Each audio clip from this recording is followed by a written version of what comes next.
The Assam Chief Minister, Dr. Himanta Biswa has made a fresh appeal to the ULFA-Independent to join the mainstream.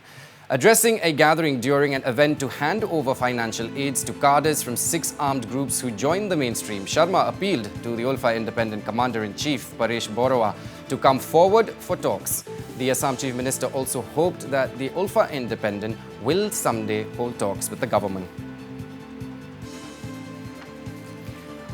Well, this is another big story we're tracking this evening on Evening Prime. The Assam Chief Minister, Dr. Himanta Biswa has made a fresh appeal to the ULFA-Independent to join the mainstream. Addressing the gathering during an event to hand over financial aids to cadres from 6 armed groups who joined the mainstream, Sharma appealed to the ULFA-Independent Commander-in-Chief, Paresh Borua, to come forward for talks.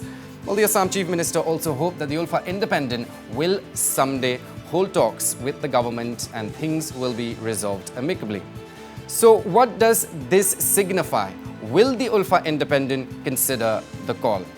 Let's listen to the Dr. Himanta Biswa speech today. মই আশা কৰোঁ যে আমাৰ কোনোবা এনেকুৱা এটা শুভ দিনতে আমি হয়তো আলফাৰ সৈতেও শান্তি আলোচনা আগবঢ়াই লৈ যাব পাৰিম। আজিৰ এই অনুষ্ঠানৰ জৰিয়তে মই পুনৰ এবাৰ আলফাৰ সেনাধ্যক্ষ পৰেশ বৰুৱা ডাঙৰীয়ালৈ অনুৰোধ কৰিম যে তেজৰ ফাকুৰে নহয় শান্তি আৰু আলাপ আলোচনাৰ মাজেৰে আমাৰ জাতিটো আৰু আমাৰ এই মৰমী অসমক আমি পুনৰ নিৰ্মাণ কৰিব লাগিব, বিকাশৰ পথত আগুৱাই লৈ যাব লাগিব।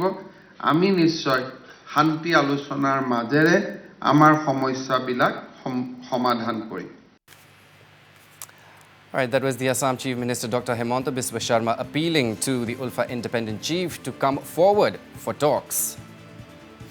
And to join me on the broadcast this evening is our Editor-in-Chief, Wasbir Hussain. Wasbir, good evening to you. First of all, a relentless attempt there by the Chief Minister. And of course, this would open, the space for dialogue and put to rest conflict of interests. Wasbir. Yes, Aaron, this is a continuation of Assam Chief Minister Dr. Himanta Biswa appeal to the exiled ULFA leader Paresh Borua and his group, that is the ULFA-Independent, to come and join the peace process. Now, in today's meeting where, Dr. Himanta Biswa said that, the issues can be resolved not through dialogue and there is no need for bloodshed. That is what he said, that there is no need for bloodshed and all the issues can be resolved through political negotiations and political dialogue.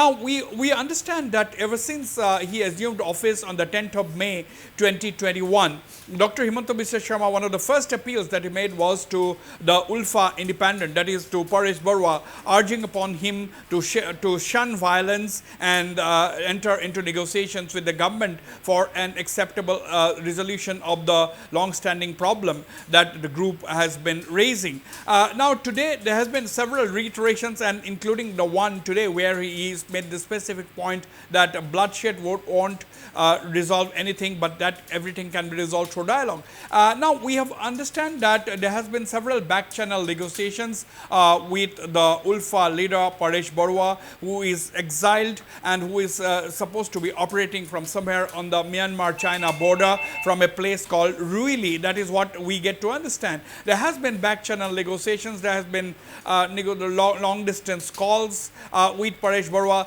So these are some steps taken by the various agencies, security agencies, as well as by various people with the knowledge, of course, of the government. So there are efforts going on, and now with the success that the government has achieved as far as bringing outlawed rebel groups or bringing rebel groups to the negotiating table and then reaching peace accords with several of these organizations, whether it is in the Dima Hasao, whether it is in the Bodo heartland.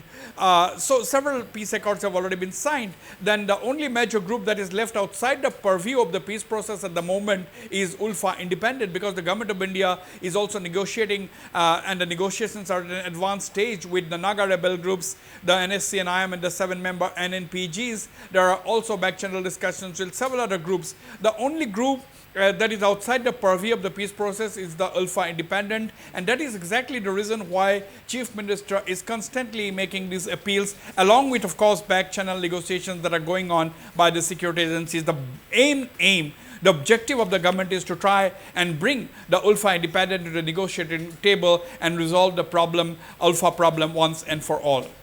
Right, and you know, Wasbir, what's interesting is that the intention is clear from the government, peace and development. However, what are some of the reasons holding the ULFA-Independent back from coming forward?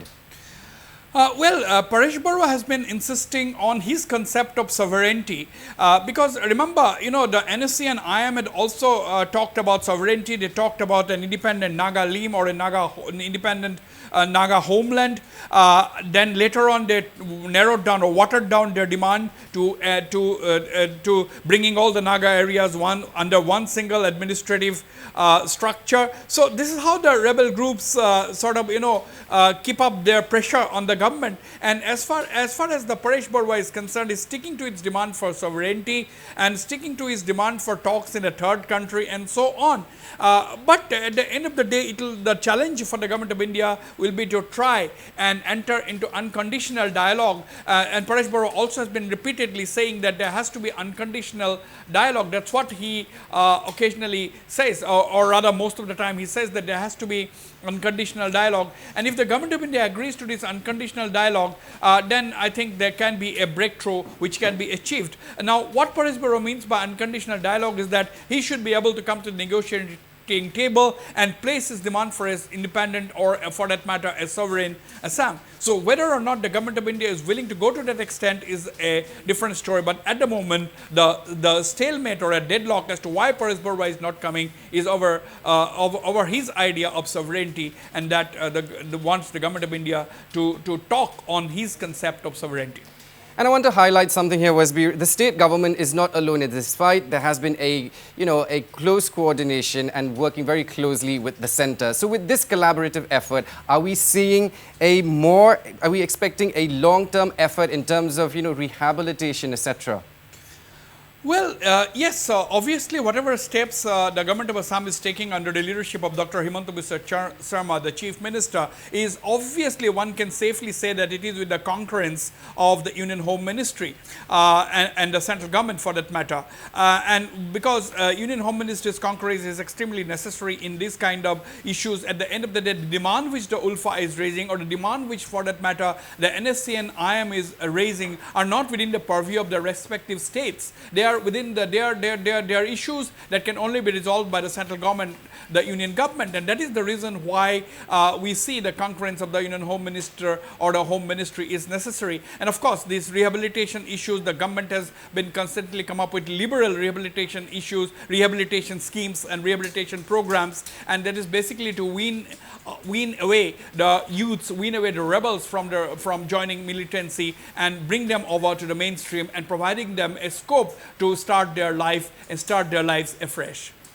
All right, our editor-in-chief there, Wasbir Hussain, thank you so much for joining me this evening.